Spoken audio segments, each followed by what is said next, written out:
Que savez-vous vraiment des adventistes du 7 jours? Leur foi ne se limite pas à aller à l'église le samedi. Elle touche chaque aspect de leur vie, leur relation avec Dieu, leur santé, leur style de vie, leur mission, et même la manière dont ils se préparent pour l'avenir. Dans cette vidéo, vous découvrirez pourquoi la Bible est au centre de toute leur foi, et comment ils vivent chaque jour selon ses principes.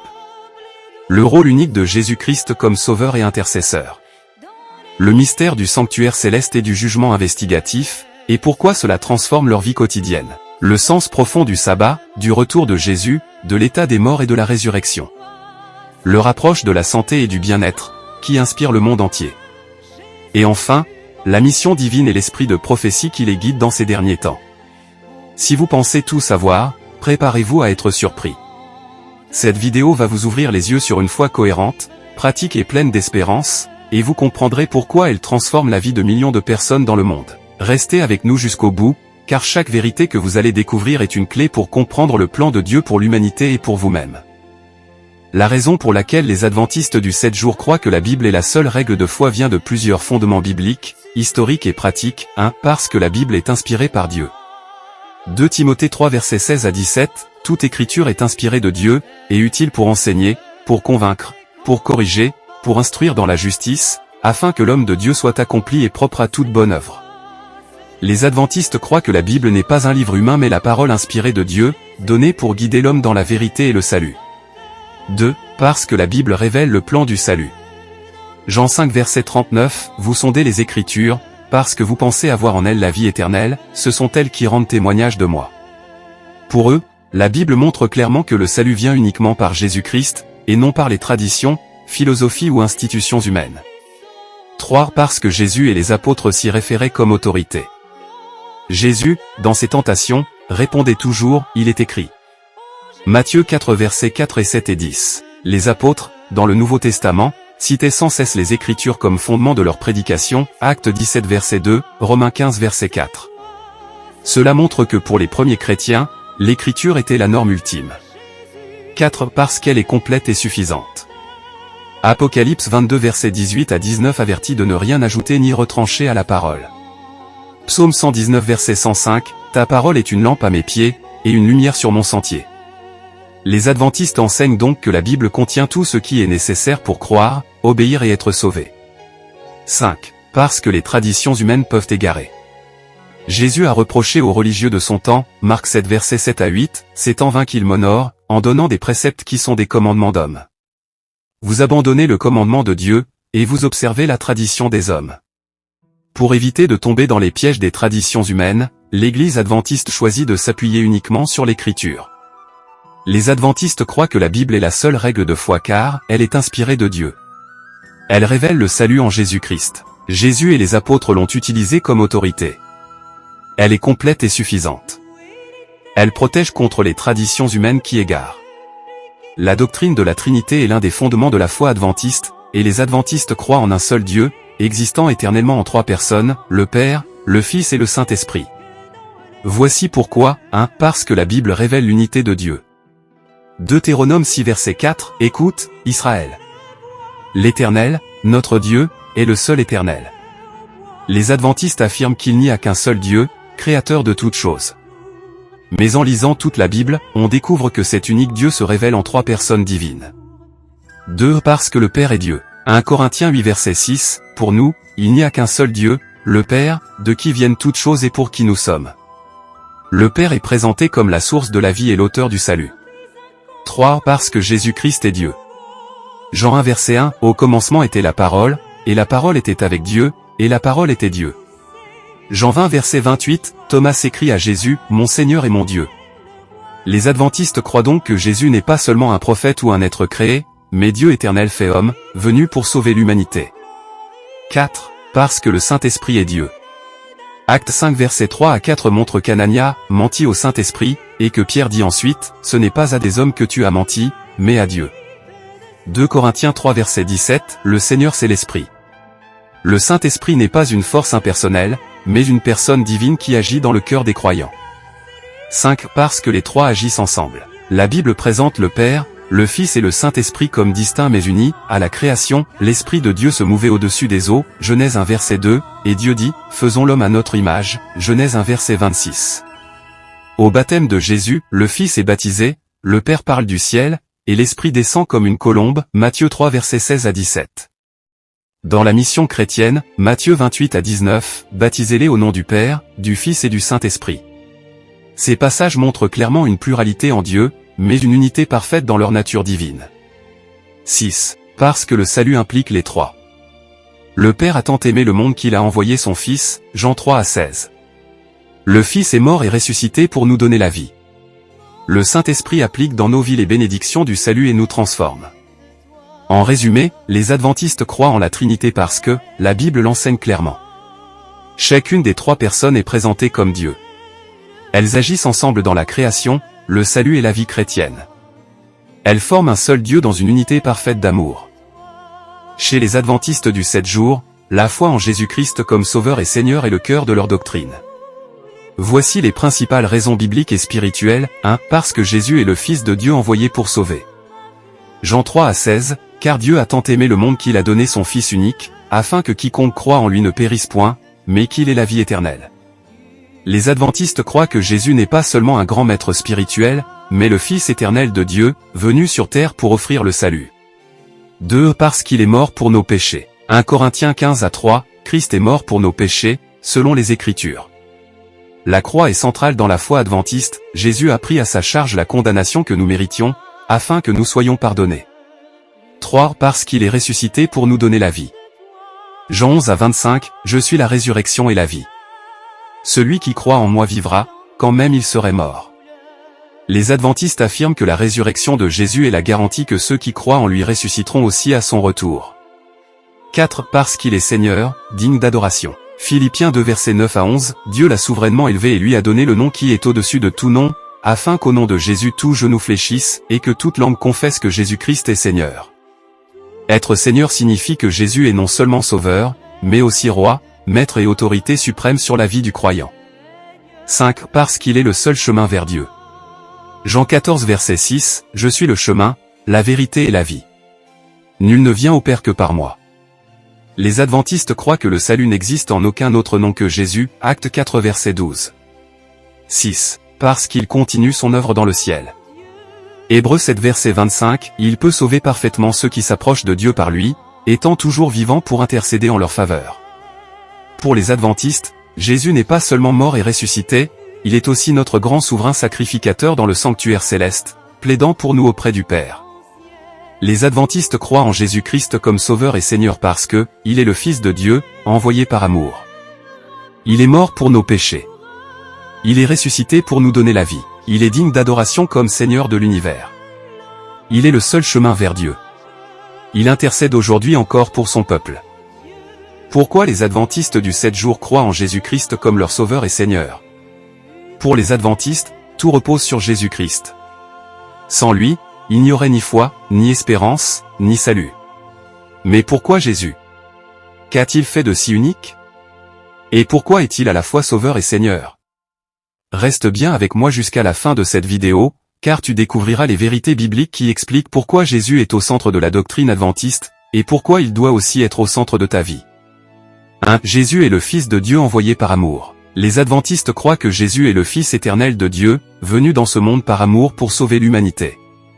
Jean 3 verset 16 dit, « Car Dieu a tant aimé le monde qu'il a donné son Fils unique, afin que quiconque croit en lui ne périsse point, mais qu'il ait la vie éternelle. » Cela veut dire que Jésus n'est pas apparu par hasard dans l'histoire. Sa venue était le résultat d'un plan divin préparé depuis la fondation du monde. Il n'est pas simplement un prophète, un sage ou un maître spirituel. Il est Dieu fait homme, Emmanuel, Dieu avec nous. Sa mission était claire, sauver ceux qui étaient perdus. 2. Jésus est mort pour nos péchés. Le deuxième point fondamental est que Jésus-Christ est mort à notre place. 1 Corinthiens 15 verset 3 déclare, « Christ est mort pour nos péchés, selon les Écritures. » Pourquoi était-ce nécessaire? Parce que l'humanité entière est séparée de Dieu à cause du péché. Romains 3 verset 23, « Tous ont péché et sont privés de la gloire de Dieu. » La Bible dit aussi que, le salaire du péché, c'est la mort, Romains 6h23. Mais au lieu de nous laisser périr, Jésus a pris sur lui la condamnation que nous méritions. À la croix, il a offert sa vie parfaite en sacrifice, afin que nous recevions le pardon et la vie éternelle. Voilà pourquoi les adventistes voient dans la croix le cœur du salut. 3. Jésus est ressuscité pour nous donner la vie. Mais la bonne nouvelle ne s'arrête pas à sa mort. Jean 11 verset 25, « Je suis la résurrection et la vie. Celui qui croit en moi vivra, quand même il serait mort. » Jésus est sorti du tombeau. Il a vaincu la mort et le péché. Sa résurrection est la preuve que son sacrifice a été accepté par Dieu et qu'il a le pouvoir de donner la vie éternelle. Pour les adventistes, la résurrection de Jésus est la garantie de notre propre résurrection. Quand il reviendra, ceux qui sont morts en Christ ressusciteront pour vivre avec lui pour toujours. 4. Jésus est Seigneur et Roi. Les adventistes croient aussi que Jésus n'est pas seulement Sauveur, mais qu'il est Seigneur. Philippiens 2 versets 9 à 11 dit, « Dieu l'a souverainement élevé et lui a donné le nom qui est au-dessus de tout nom, afin qu'au nom de Jésus tout genou fléchisse, et que toute langue confesse que Jésus-Christ est Seigneur. » Depuis la création du monde, Dieu a établi des principes éternels pour guider l'humanité. Ces principes sont contenus dans la loi de Dieu, exprimés dans les 10 commandements. Mais pour les adventistes du 7e jour, cette loi n'est pas une simple règle religieuse du passé, elle est encore valable aujourd'hui, comme un miroir qui révèle la volonté de Dieu et le chemin vers une vie juste et harmonieuse. Alors, pourquoi la loi occupe-t-elle une place si importante dans la foi adventiste? Découvrons-le ensemble. 1. La loi de Dieu, un reflet de son caractère. Les adventistes croient que la loi exprime le caractère même de Dieu, saint, juste et bon. Romains 7 verset 12. La loi donc est sainte, et le commandement est saint, juste et bon. La loi n'est pas une invention humaine mais une révélation divine. Comme Dieu ne change pas, Malachie 3 verset 6, sa loi non plus ne change pas. La loi montre la justice, la sainteté et l'amour de Dieu. 2. Les 10 commandements donnés à Moïse. Les 10 commandements sont écrits par le doigt de Dieu sur des tables de pierre, Exode 31 verset 18.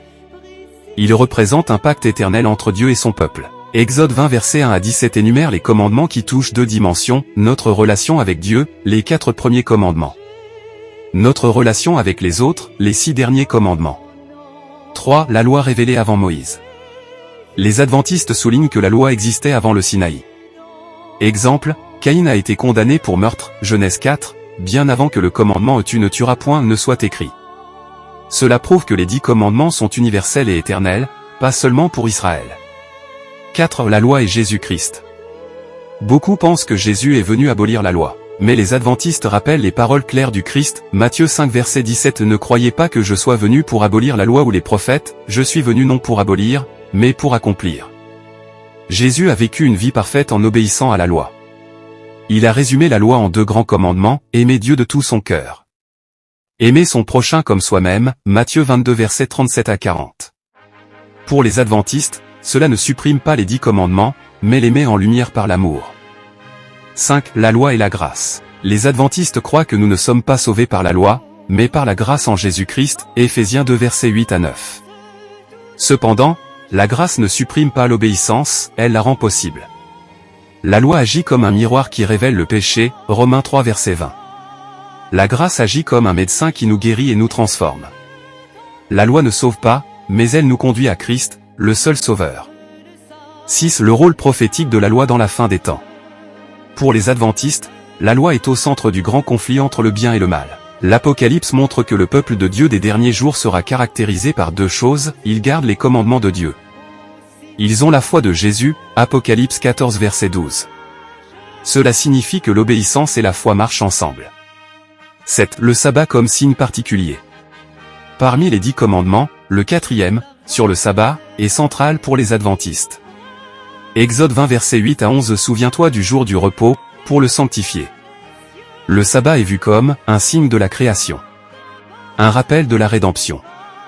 Un sceau d'appartenance à Dieu, Ézéchiel 20 verset 20. Pour les adventistes, observer le sabbat est une marque d'amour et de fidélité envers Dieu. 8. Les 10 commandements aujourd'hui. Certains disent, nous vivons sous la grâce, pas sous la loi. Mais les adventistes affirment, la grâce nous pousse à obéir. Exemple, Paul dit dans Romains 6 versets 1 à 2, demeurerions-nous dans le péché afin que la grâce abonde? Loin de là. La loi reste le standard de la justice, même aujourd'hui. Ésaïe 66 versets 22 à 23. Car, comme les nouveaux cieux et la nouvelle terre que je vais créer subsisteront devant moi, dit l'Éternel, ainsi subsisteront votre postérité et votre nom. À chaque nouvelle lune et à chaque sabbat, toute chair viendra se prosterner devant moi, dit l'Éternel. Ce texte parle de la promesse de Dieu concernant les nouveaux cieux et la nouvelle terre. Il montre que dans l'éternité, le peuple de Dieu continuera d'adorer l'Éternel régulièrement, notamment lors du sabbat, signe de l'alliance et du repos en lui. Pour les adventistes du 7e jour, c'est un fondement qui prouve que le sabbat n'est pas seulement pour l'Ancien Testament, mais qu'il garde sa validité même dans la nouvelle création. Pour les adventistes du 7e jour, la loi de Dieu et les 10 commandements ne sont pas des chaînes qui emprisonnent, mais une boussole divine qui nous oriente vers une vie meilleure.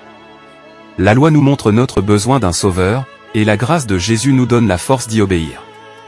Dans un monde rempli de confusion, la fidélité à la loi de Dieu devient un acte de foi, d'amour et de confiance en celui qui nous a créés et rachetés. Et toi, que penses-tu? Les 10 commandements sont-ils encore valables aujourd'hui? Laisse ton avis en commentaire, abonne-toi pour d'autres vidéos profondes sur la foi et la vérité biblique, et surtout, marche chaque jour dans la lumière de Dieu. Le sabbat du 7e jour signe de création, de rédemption et de fidélité. Parmi toutes les vérités bibliques, l'une des plus remarquables est le sabbat du 7e jour. Observé depuis la création du monde, il est aujourd'hui au cœur de l'identité des adventistes du 7e jour. Mais pourquoi insiste-t-il tant sur ce jour particulier? Est-ce seulement une règle ancienne pour Israël, ou bien une vérité éternelle pour tous les enfants de Dieu? 1. Le sabbat à la création. Le sabbat n'est pas né au Sinaï, mais à la création du monde. Genèse 2 versets 2 à 3, Dieu se reposa le 7e jour, le bénit et le sanctifia. 3 actions divines. 1. Repos où Dieu arrête son œuvre. 2. Bénédiction, il rend ce jour spécial. 3. Sanctification, il le met à part pour un usage saint. Le sabbat est donc un mémorial de la création et un signe d'appartenance à Dieu. 2. Le sabbat dans les 10 commandements. Exode 20 versets 8 à 11. Souviens-toi du jour du repos, pour le sanctifier. C'est le 4e commandement, placé au centre des 10. Il rappelle que Dieu est créateur. Que nous dépendons de lui pour la vie. C'est le seul commandement qui commence par « Souviens-toi », preuve qu'il allait être oublié. 3. Le sabbat avant et après le Sinaï. Le peuple connaissait déjà le sabbat avant le don de la loi écrite, Exode 16, Dieu donne la manne, double portion le 6e jour, rien le 7e jour. Cela prouve que le sabbat n'est pas limité aux Juifs mais fait partie de la loi universelle de Dieu. 4. Jésus et le sabbat. Jésus observait le sabbat, Luc 4 verset 16. Il entra, selon sa coutume, dans la synagogue le jour du sabbat. Il a corrigé les abus des pharisiens, rappelant que le sabbat est un don, Marc 2 verset 27. Le sabbat a été fait pour l'homme, et non l'homme pour le sabbat. Le sabbat est un jour de repos, mais aussi de guérison, de joie et de service. Jésus est le Seigneur du sabbat, Marc 2 verset 28. 5. Le sabbat après la croix. Beaucoup disent que le sabbat a pris fin avec la mort de Jésus. Mais les disciples continuèrent à l'observer, Luc 23 verset 56. Après la crucifixion, ils se reposèrent le jour du sabbat selon la loi. Dans les Actes, Paul prêchait chaque sabbat, Acte 17 verset 2. Le sabbat n'a pas été changé après la résurrection. 6. Le changement du jour de repos. L'histoire montre qu'au IVe siècle, l'Église a commencé à observer le dimanche, jour de la résurrection. Mais ce changement ne vient pas de la Bible, mais de traditions humaines et décisions politiques. Pour les adventistes, la fidélité exige un retour au commandement original de Dieu. 7. Le sabbat comme signe dans les derniers temps. Ézéchiel 20 verset 20, sanctifiez mes sabbats, et qu'ils soient entre moi et vous un signe. Apocalypse 14 verset 12 décrit le peuple de Dieu de la fin, ils gardent les commandements de Dieu. Ils ont la foi de Jésus. Le sabbat devient un signe d'allégeance dans le grand conflit entre Dieu et l'ennemi. 8. Le sabbat et la vie chrétienne aujourd'hui. Pour les adventistes, le sabbat n'est pas un fardeau mais une bénédiction. C'est un jour de repos physique et spirituel. De communion avec Dieu et les frères. D'arrêt des activités ordinaires pour se concentrer sur l'Éternel. Il nous rappelle que notre identité est en Dieu, pas dans nos œuvres. 9. Le sabbat dans la nouvelle terre. Ésaïe 66 versets 22 à 23, de nouvelle lune en nouvelle lune, et de sabbat en sabbat, toute chair viendra se prosterner devant moi. Le sabbat n'est pas seulement pour aujourd'hui, mais pour l'éternité. Les rachetés de Dieu garderont le sabbat même dans le royaume éternel. Le sabbat du 7e jour est plus qu'un simple jour de repos. C'est un sceau divin qui rappelle la création, la rédemption et l'espérance de la nouvelle terre. Il nous invite à nous arrêter, à nous souvenir et à adorer celui qui nous a créés et sauvés. Dans un monde qui court sans cesse, le sabbat est un refuge, une respiration, un avant-goût du ciel. Et toi, prends-tu le temps de t'arrêter et d'honorer Dieu le jour qu'il a sanctifié? Découvre par toi-même la joie du sabbat, et laisse ce cadeau divin transformer ta relation avec ton Créateur. Dans le sanctuaire céleste, il 1. Présente son sang parfait pour le pardon. 2. Intercède pour chaque croyant fidèle. 3. Garantit que ceux qui acceptent son sacrifice seront sauvés à la fin. Hébreux 7 verset 25, il peut sauver parfaitement ceux qui s'approchent de Dieu par lui, étant toujours vivant pour intercéder en leur faveur. Le sanctuaire et le jugement ne sont pas seulement des concepts théologiques abstraits. Ils nous rappellent que Dieu est juste, mais aussi plein de miséricorde. Le sanctuaire montre la présence et l'œuvre continue de Jésus, et le jugement investigatif nous invite à vivre une vie fidèle et consacrée. Le message pour nous aujourd'hui, fais confiance à Jésus, laisse-le intercéder pour toi, et marche chaque jour dans la lumière de sa loi et de sa grâce. Et toi, es-tu prêt à confier ta vie à Jésus et à suivre ses commandements, sachant qu'il plaide pour toi dans le ciel? Dans le sanctuaire céleste, il 1. Présente son sang parfait pour le pardon. 2. Intercède pour chaque croyant fidèle. 3. Garantit que ceux qui acceptent son sacrifice seront sauvés à la fin. Hébreux 7 verset 25, il peut sauver parfaitement ceux qui s'approchent de Dieu par lui, étant toujours vivant pour intercéder en leur faveur. Le sanctuaire et le jugement ne sont pas seulement des concepts théologiques abstraits. Ils nous rappellent que Dieu est juste, mais aussi plein de miséricorde. Le sanctuaire montre la présence et l'œuvre continue de Jésus, et le jugement investigatif nous invite à vivre une vie fidèle et consacrée. Le message pour nous aujourd'hui, fais confiance à Jésus, laisse-le intercéder pour toi, et marche chaque jour dans la lumière de sa loi et de sa grâce. Et toi, es-tu prêt à confier ta vie à Jésus et à suivre ses commandements, sachant qu'il plaide pour toi dans le ciel? Le retour de Jésus, espérance et préparation pour les adventistes du 7 jours. Le retour de Jésus-Christ est l'un des piliers de la foi adventiste. Pour les croyants, ce n'est pas un événement symbolique ou distant, mais une promesse vivante qui influence chaque jour de notre vie. Dans cette partie, nous allons explorer ce que la Bible dit du retour de Jésus, pourquoi il est central pour les adventistes du 7e jour, et comment nous préparer spirituellement pour cet événement glorieux. 1. La promesse du retour de Jésus. Jésus lui-même a promis, Jean 14 verset 1 à 3, « Je vais vous préparer une place, je reviendrai, et je vous prendrai auprès de moi. » Le retour de Jésus est certain, il ne s'agit pas d'une spéculation ou d'une idée humaine. Acte 1 verset 11, les anges disent, « C'est Jésus qui vous a été enlevé du ciel reviendra de la même manière que vous l'avez vu monter au ciel. » Pour les adventistes, ce retour est l'achèvement du plan de salut, où Christ ramènera les siens dans la gloire éternelle. 2. Le retour, visible et glorieux. Le retour de Jésus sera visible pour tous, Apocalypse 1 verset 7. Il ne sera pas secret ni symbolique. Les cieux et la terre verront Jésus revenir avec puissance et gloire. Ce moment est source d'espérance pour les fidèles et de jugement pour ceux qui persistent dans le péché. 3. Les signes des derniers temps. Jésus a décrit des signes préparatoires pour son retour, conflits et guerres, Matthieu 24 versets 6 à 7. Famine et catastrophe, Matthieu 24 à 7. Croissance du mal et éloignement de la foi, 2 Timothée 3 1 à 5. Ces signes servent à alerter et préparer le peuple de Dieu, pas à semer la peur. Les adventistes croient que nous vivons une époque où ces signes sont visibles, nous rapprochant du retour imminent de Jésus. 4. Le retour et le jugement final. Le retour de Jésus est lié au jugement final. 2 Thessaloniciens 1 verset 7 à 10, Jésus viendra avec ses anges, dans un feu ardent, pour punir ceux qui ne connaissent pas Dieu et n'obéissent pas à l'Évangile. Pour les fidèles, ce retour est une délivrance et un triomphe, un moment où l'injustice et le mal seront vaincus. La foi en Jésus et la fidélité à la loi de Dieu, y compris le sabbat, sont essentielles pour être prêts. 5. L'importance de la sanctification et de la préparation. Jésus revient pour prendre ceux qui lui appartiennent. Apocalypse 14 verset 12, les fidèles sont décrits comme ceux qui gardent les commandements de Dieu et la foi de Jésus. La préparation n'est pas simplement intellectuelle, elle passe par la prière, la lecture de la Bible, et l'obéissance aux commandements de Dieu. Elle implique aussi de partager la bonne nouvelle avec les autres. 6. La mission des adventistes avant le retour. Les adventistes croient au message prophétique du dernier avertissement. La mission, proclamer l'évangile éternel. Rappeler l'importance de la loi de Dieu et du sabbat. Appeler à la fidélité et à la repentance. Cette espérance rend le retour de Jésus un événement joyeux et glorieux, pas effrayant pour ceux qui l'ont accepté comme sauveur et seigneur. 8. Le retour et la nouvelle terre. Après le jugement et la victoire sur le mal, Jésus inaugura la nouvelle terre, Apocalypse 21 versets 1 à 4. Plus de larmes, de souffrance ou de mort. Les fidèles vivront en communion éternelle avec Dieu. Le retour de Jésus est donc la réalisation complète de la promesse de Dieu faite dès la création. Le retour de Jésus n'est pas un événement lointain ou abstrait. Pour les adventistes du 7 jours, il est la lumière au bout du tunnel, la victoire sur le péché, et l'accomplissement du plan divin de salut. Le message est clair, sois prêt chaque jour, demeure fidèle, garde la foi en Jésus et observe les commandements de Dieu, car son retour est certain et glorieux. Et toi, es-tu prêt pour ce moment?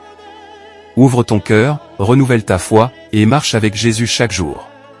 Une des vérités centrales dans la foi adventiste est la compréhension de l'état des morts et de la résurrection. Contrairement à certaines idées populaires, la Bible montre que la mort n'est pas un passage immédiat vers le ciel ou l'enfer, mais un état de sommeil inconscient. 1. La mort, un état de sommeil. Les adventistes croient que la mort n'est pas la fin, mais un sommeil dans la mort. Jean 11 versets 11 à 14. Jésus parle de Lazare comme étant endormi. Ecclésiaste 9 à 5. Les morts ne savent rien, ils n'ont plus aucune récompense. La mort est universelle et touche tous les êtres humains. C'est un état temporaire avant la résurrection, pas un lieu de souffrance immédiate. 2. L'injustice des idées traditionnelles sur l'âme immortelle.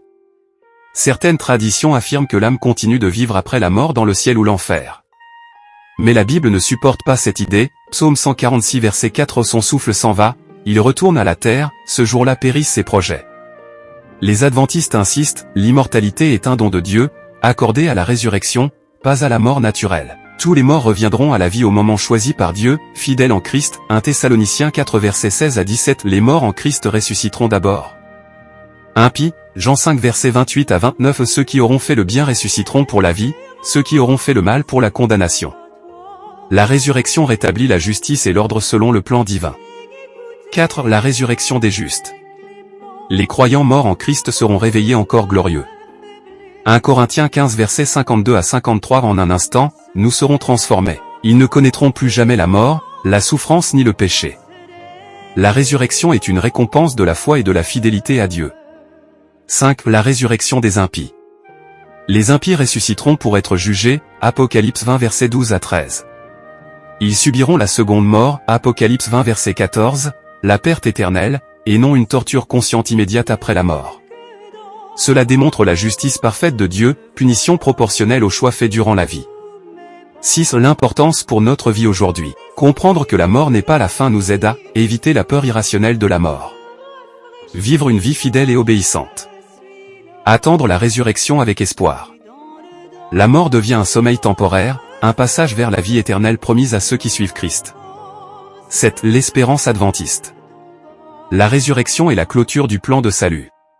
Elle unit tous les croyants en Christ, morts et vivants, dans la nouvelle terre, Apocalypse 21 versets 1 à 4. Pour les adventistes, cette espérance transforme le présent, vivre dans la fidélité à Dieu et observer ses commandements. Pour les adventistes du 7 jours, la mort n'est pas une fin effrayante mais un sommeil temporaire, et la résurrection est la promesse d'une vie éternelle avec Jésus pour ceux qui lui appartiennent. Les adventistes du 7 jours sont connus non seulement pour leur foi et leur fidélité à Dieu, mais aussi pour leur mode de vie sain et équilibré. Leur approche de la santé est profondément enracinée dans la Bible, qui relie le corps, l'esprit et l'âme. 1. Le corps comme temple de Dieu. 1 Corinthiens 6 versets 19 à 20. Ne savez-vous pas que votre corps est le temple du Saint-Esprit? Les adventistes croient que prendre soin de son corps est un devoir spirituel. Le respect de la santé est une manière de glorifier Dieu et d'optimiser notre service à lui. Cela inclut une alimentation saine, l'exercice, le repos et la prévention des maladies. 2. Alimentation et diète. Beaucoup d'adventistes adoptent un régime végétarien ou végétalien, basé sur Genèse 1 verset 29. 1. Consommer des fruits, légumes, céréales et noix. 2. Éviter les excès de viande, d'alcool et de caféine. 3. Limiter les aliments transformés et riches en sucre. Ce style de vie a des bénéfices prouvés pour la longévité et la prévention des maladies cardiovasculaires et du diabète. 3. L'exercice. L'activité physique est considérée comme une partie de la discipline corporelle. 1 Timothée 4 verset 8. L'exercice corporel est utile à peu de choses. Mais dans la perspective adventiste, il soutient la santé globale et l'efficacité spirituelle. Marche, course, natation, yoga chrétien ou sport modéré sont encouragés. 4. Le sommeil et le repos. Le sommeil et le repos sont essentiels pour le bien-être physique et spirituel. Le sabbat du 7 jours joue un rôle clé, repos physique, restauration spirituelle et mentale. Une bonne hygiène de sommeil est également encouragée, horaire régulier, sommeil suffisant et limitation des écrans avant le coucher.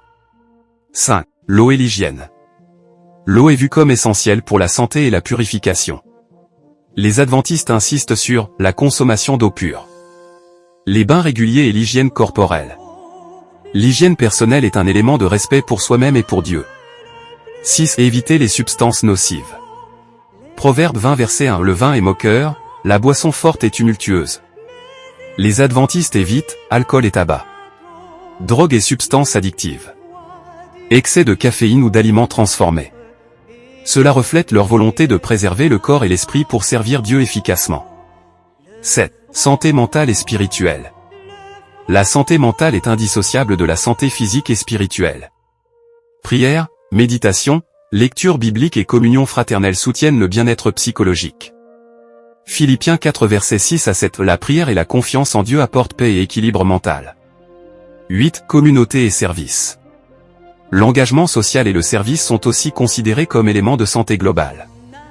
Aider les autres, participer à des activités communautaires et partager l'évangile améliore le moral et renforce le système immunitaire. La dimension sociale complète la santé spirituelle et physique. Parmi les doctrines uniques des adventistes du 7 jours, deux aspects sont essentiels, la mission et l'esprit de prophétie. Ces vérités ne sont pas seulement théoriques, elles sont vécues et influencent directement la foi, le style de vie et l'engagement de chaque croyant. 1. La mission des adventistes, proclamer l'évangile. Les adventistes croient que leur mission est de préparer le monde pour le retour de Jésus. Apocalypse 14 versets 6 à 7. Je vis un autre ange, portant l'évangile éternel à annoncer aux habitants de la terre. 1. Proclamer l'évangile à toutes les nations. 2. Mettre en lumière le retour imminent de Jésus. 3. Appeler à la fidélité aux commandements de Dieu, y compris le sabbat. C'est une mission de réveil spirituel et d'urgence. 2. L'importance de la fidélité et de l'exemple. La mission n'est pas seulement parole, mais aussi exemple de vie, vie saine et équilibrée. Obéissance aux commandements de Dieu. Témoignage actif dans la communauté. Jésus lui-même a dit, Matthieu 5 verset 16 que votre lumière brille devant les hommes. 3. Le rôle de l'esprit de prophétie. Les adventistes croient que Dieu a donné l'esprit de prophétie, notamment à travers Elizabeth White. Apocalypse 19 verset 10. L'esprit de prophétie est le témoignage de Jésus. Ce don sert à 1. Renforcer la foi du peuple de Dieu. 2. Éclairer l'interprétation des Écritures. 3. Encourager la fidélité et la préparation pour la fin des temps. Ce n'est pas une nouvelle révélation contraire à la Bible, mais un guide inspiré et complémentaire. 4. Les principes de l'esprit de prophétie. 1 Thessaloniciens 5 versets 19 à 21. N'éteignez pas l'esprit, mais éprouvez toutes choses. L'esprit de prophétie, 1. Confirme les doctrines bibliques. 2. Inspire les conseils pratiques pour la vie quotidienne. 3. Encourage la mission et l'évangélisation. Il est une lampe pour éclairer le chemin, surtout dans les derniers temps. 5. La mission dans la pratique.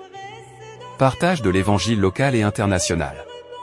Enseignement sur le sabbat, la santé, la fidélité à Dieu. Activités humanitaires et sociales, aide aux pauvres, soins de santé, éducation. L'objectif est de préparer les cœurs pour le retour de Jésus et manifester l'amour de Dieu en action. 6. L'esprit de prophétie et la croissance spirituelle. Les écrits inspirés aident à comprendre la Bible de manière profonde. Cultiver la vie de prière et l'obéissance. Maintenir l'espoir dans les épreuves. Il montre que la mission n'est pas un fardeau, mais une source de bénédiction et de joie. 7. Le message final et l'urgence. Ésaïe 58 verset 1. Crie à haute voix, ne te retiens pas. Les adventistes considèrent que l'heure est avancée et que chaque croyant a un rôle dans la mission divine.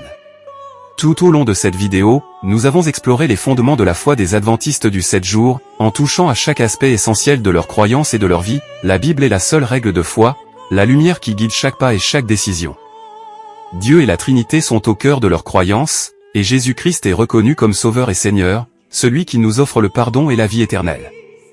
La loi de Dieu et les 10 commandements, y compris le sabbat du 7 jours, sont des signes de fidélité et d'alliance, rappelant la création et notre relation avec Dieu. Le sanctuaire céleste et le jugement investigatif révèlent le plan divin de rédemption, où Jésus intercède pour chaque fidèle, préparant le monde pour son retour.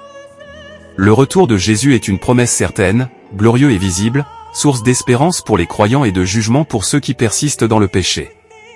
L'état des morts et la résurrection montrent que la mort est un sommeil temporaire et que la vie éternelle est promise à ceux qui suivent Christ. Le style de vie et la santé démontrent que le respect du corps et de l'esprit est une partie intégrante de la foi, alimentation saine, repos, exercice, prière et service aux autres.